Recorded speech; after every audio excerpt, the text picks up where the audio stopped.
And Aaron Studwell from raceweather.net joins us now via Skype from Houston. Thanks for joining us this morning. And they actually moved up today's race an hour to 1 o'clock Eastern time because of that threat for rain. So talk about what goes into making the call to change the start time based on the forecast.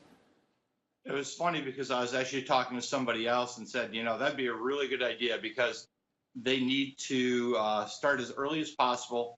And I think by policy is the most they can move up is an hour. Because you have so many people coming into the area that'll be traveling in from Boston or even far as ways from Connecticut on this day. So moving it up more than an hour doesn't allow for them to be there, but it gives everybody a chance. You have all the driver introductions done, you have the national anthem done, and so if you can't start right away, you don't have to go through those formalities again.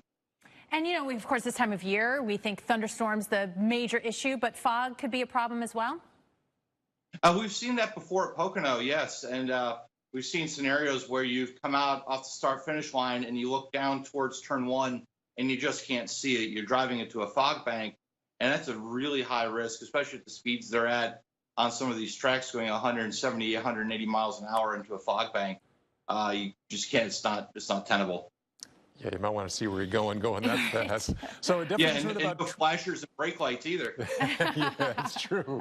And no windshield wipers as well. Let's talk about the track conditions. That's a major concern. But what about the fans? What goes into keeping the fans protected when you could have weather like even lightning move into the area?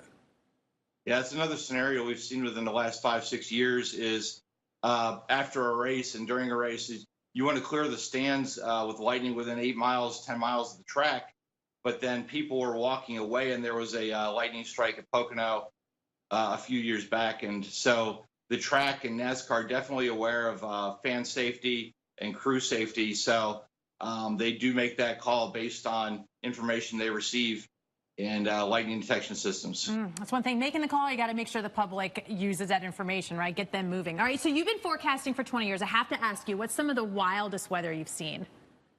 Well, some of the wildest weather I've seen is I'm working in Houston, and I lived through Harvey. And I was working both Friday night of landfall and Saturday night that had impacted Houston so bad. And just a tornadic threat we had on the west side of Houston, watching the radar, watching the velocity plots. We were watching a plot that was coming right at our building. It weakened before it hit the building, but whatever that was remaining of that couplet hit the building, and some of the windows were displaced, and all of a sudden I'm typing in here, that's water.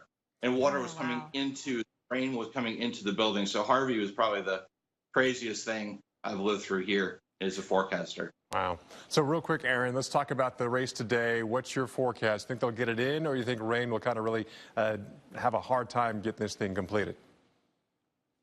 Completion for a NASCAR race is to the end of stage 2. So it's a little less than 2/3 of the way through.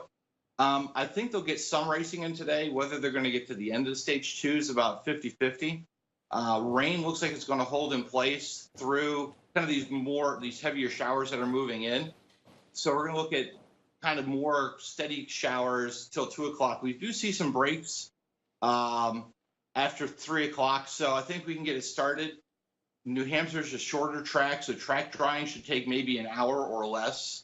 So I think they'll definitely get some racing in today. Whether it'll be an official race or not, I think that's still to be determined. All right. Thank you so much, Aaron Studwell from raceweather.net. Thanks for joining us this morning. Well,